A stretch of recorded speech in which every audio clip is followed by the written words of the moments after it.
প্রিয় কৃষক ভাইরা, আসসালামু আলাইকুম। আমি কৃষিবিদ Mohammad Nizamuddin, auto professional limited. আজকে আমি আলোচনা করব কলার পাতার দাগ রোগ বা সিগাটোকা রোগ নিয়ে। মূলত এই রোগটা বর্ষাকালে বেশি হয়ে থাকে, বিশেষ করে যখন বৃষ্টিপাত বেশি থাকে এবং বাতাসে আর্দ্রতা বেশি থাকে।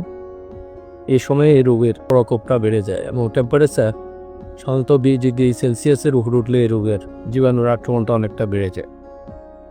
এই রোগের কি কি লক্ষণ প্রকাশ পায়? মূলত দুই ধরনের লক্ষণ প্রকাশ পায়। একটা হলো পাতা হলুদ হয়ে যায়, আর একটা হলো পাতা কালচে বর্ণ ধারণ করে। প্রথম অবস্থায় কলা পাতার মাঝখানে শিরার মাঝখানে ছোট ছোট কালো দাগ পড়ে বা হলদে বাদামি দাগ পড়ে। দাগগুলো পর্যায়ক্রমে বৃদ্ধি পেতে থাকে। রোগের চূড়ান্ত পর্যায়ে এই দাগ বৃদ্ধি পেয়ে সমস্ত কলা পাতাটাকে নষ্ট করে ফেলে। তাছাড়া কালচে বর্ণ ধারণ করে। তাতে কি সমস্যা হচ্ছে, পাতাটা যদি সম্পূর্ণ নষ্ট হয়ে যায়, পাতার খাদ্য গ্রহণ ক্ষমতা নষ্ট হয়ে যায়, তাতে গাছ ঠিকভাবে খাদ্য তৈরি করতে পারে না।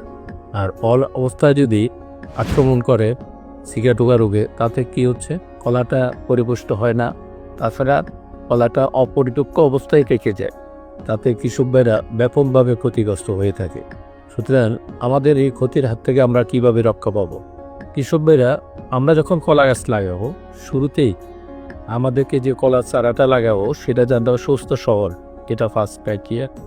দেন আমরা যেখানে কলা গাছ লাগাবো পর্যাপ্ত যাতে বাতাস পায় সেদিকেও খেয়াল রাখতে হবে, এবং গাছের নিচে যাতে কোনো আগাছা না থাকে পরিষ্কার পরিচ্ছন্ন রাখতে হবে, এবং পানি নিষ্কাশনের ব্যবস্থা ভালো থাকতে হবে।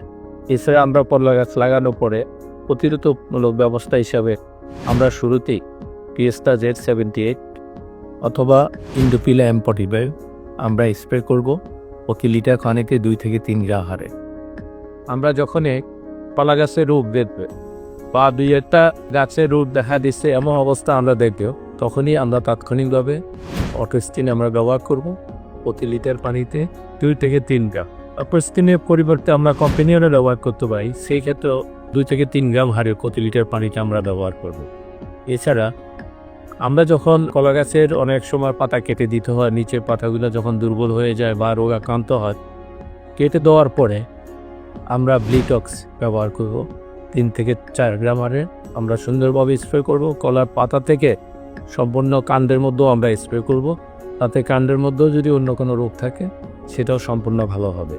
এছাড়া যখন কলার মোচাটা বের হয়ে যায় বা কলাটা বৃদ্ধি পেতে থাকে, তখন যদি কোনো সিগাটোকা রোগের আক্রমণ হয়, সেক্ষেত্রে আমরা কিউবিউটো ব্যবহার করব।